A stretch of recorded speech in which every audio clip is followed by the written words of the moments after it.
Chainsaw Man chapter 158 picks up where the last one left off, and we get a glimpse into the power that Fami possesses, and we're seeing firsthand that Fami has a pretty broken power, but there appears to be some risk when it comes to her using her power as well. That totally explains why she told Mitaka not to rely on her in a fight unless it was her being used as a trump card, as a last option, which is something we'll get into later on. Just as public safety begins to start opening up fire on them, Fami drops a piece of flesh on the ground, and it's at this moment that the devil hunters who are shooting at Fami and Mitaka realize there are levels to this game and they don't have enough experience points for what's getting ready to happen. Fami summons what appears to be a Guillotine Devil and orders it to begin slaughtering the devil hunters who are trying to kill them, and in this one scene right here, there's a total flex on Fami's part. However, as a quick side note, I know Chainsaw Man is set in the late 90s, but as someone who grew up in the 90s and the early 2000s, I gotta ask, who in the right mind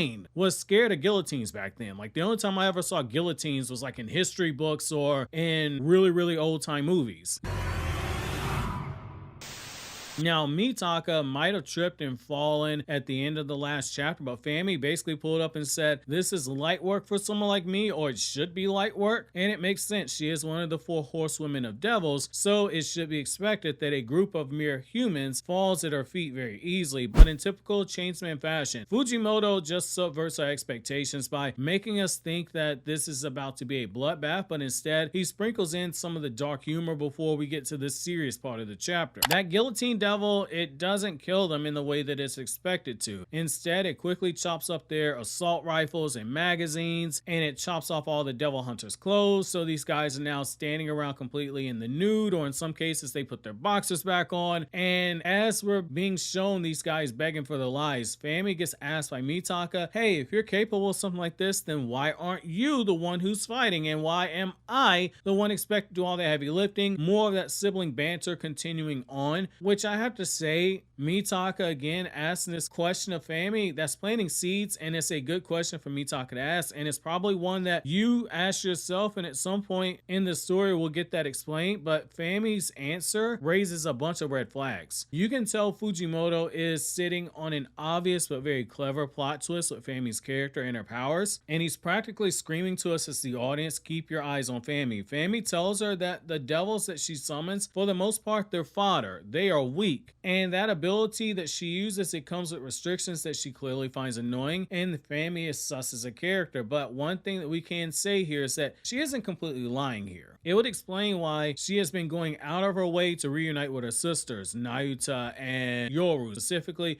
trying to power Yoru up in order to fight the older sister, the Death Devil. Fami hasn't been directly involved in the fights either until now. She's more so been making her moves behind the scenes. She's been gaslighting. She's been playing the support role. But one thing that we definitely know about each of these horsewomen is that you can't keep your eyes off of them for too long, because chances are they're either lying about something, they're withholding information, and when it comes to Fami refusing to explain what those restrictions are, flat out saying it's a secret, that's the biggest red flag for us. Meanwhile, one of the devil hunters tries to get an off-guard feat by walking up and slugging Mitaka when she isn't paying attention. He thinks, hey, if I can connect this punch, I can take her down, which that makes sense. It's called a sucker punch for a reason. And longtime shonen readers are probably going, it's about time someone attempted to do this in the series. Again, attempted because he doesn't actually connect on Mitaka. How many times have we seen characters giving whole speeches about this is my plan and I did this from the very beginning, or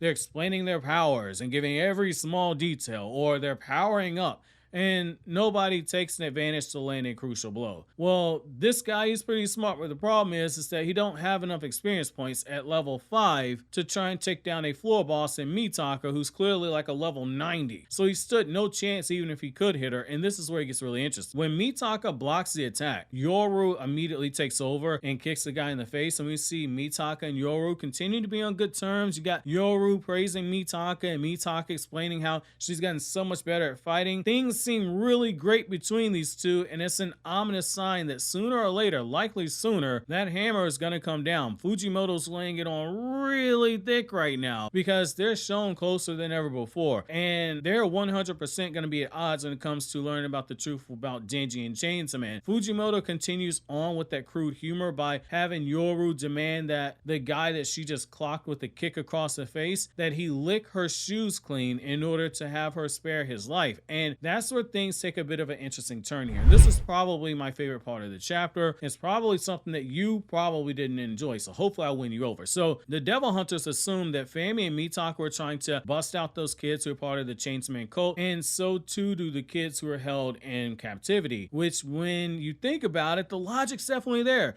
If you knew nothing about Fami, which these guys clearly don't, then you'd think that she was coming out of a sense of loyalty to those kids who were locked away and they are being detained, but that's not the case here at all. In fact, one of those kids, while the other two are getting super excited seeing Fami, he takes a look at Fami and takes the approach of, she's a snake, we can't trust her, get behind me, stay behind me. And we see more of the human element of the story unfold here. And this is where I think Fujimoto was definitely in his bag right here. The kids who were brought into this detention center, they just weren't locked up. Their lives were ruined. Their families' lives were ruined because they're all labeled domestic terrorists. And I love that Fujimoto went in this direction, and here's why. When you remember that this is an Asian story that is set in Japan, it's important to remember how big family honor is. The actions that you do, they just don't reflect on you. They reflect on your entire family. Something that you do can keep a relative from getting a job or a job promotion, or in some cases can even be allowed to not marry someone they care for. Because of your family's standing, you might be placed into a certain subclass depending on what country you're in. It's why there's a huge emphasis in so many anime where you see kids and they're stressing about getting good grades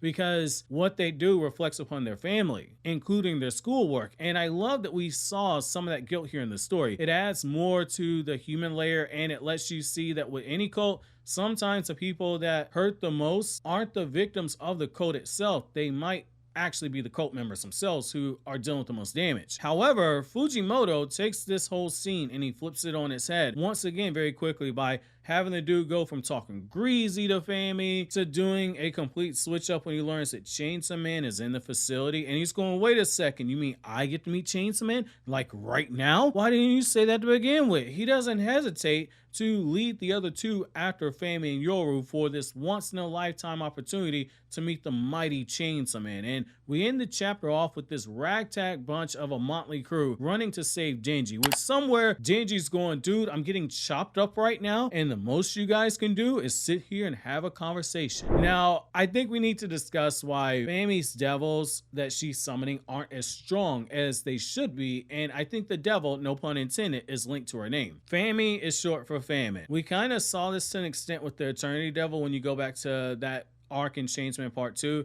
and how she was starving Denji and Asa and the other people in the aquarium. If we get to a point where the devils that Fami summons are linked to their hunger or the hunger of others, this could be a bit of a game changer and a sleeper power for Fami, because war is definitely coming. And what follows after war? A lack of resources. That means no water, no food. That means famine. I think I can see where Fujimoto is going with this, because we're building up to this war with the Death Devil, and it's another reason why I think that Fami is going to be the one who ends up being the final villain in the same way that Makima was. There were all these subtle signs leading up to the Control Devil arc where you knew Makima was foul, you kind of saw it coming, but at the same time you didn't, and all of a sudden it's like she's the final villain. I think Fami's being played in that long game as well, the way that the Death Devil would be for the Gun Devil from Part 1. It's what we're keeping our eyes on. It's the big bad threat that everyone is preparing for, and then boom, just as Makima stepped in to be a menace, I think you're gonna have the same thing with Fami. But I am curious to know what you guys think about that. In the meantime, click here to watch this Chainsaw Man Reze video essay.